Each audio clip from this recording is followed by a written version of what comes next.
Welcome to Samba Samba. Enjoy the video. In this video, I will explain how to apply Medicare oil.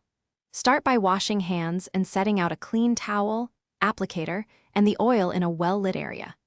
Check the product label for dosage and any warnings, and test a small patch of skin to confirm there is no reaction.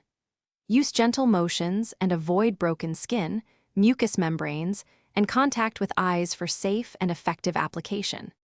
Begin by dispensing a small amount of Medicare oil onto the applicator or fingertips, then gently apply to the target area using slow circular motions. Keep pressure light to prevent skin irritation and avoid pressing into broken skin. If treating a large area, work in sections to ensure even coverage and absorption. Wipe away any excess oil and wait a few minutes before dressing to let the product settle comfortably. Monitor your skin during and after application for redness, swelling, or unusual discomfort, and stop use immediately if severe irritation develops. Store the Medicare oil in a cool, dry location away from heat and sunlight, and ensure the cap is sealed to preserve potency.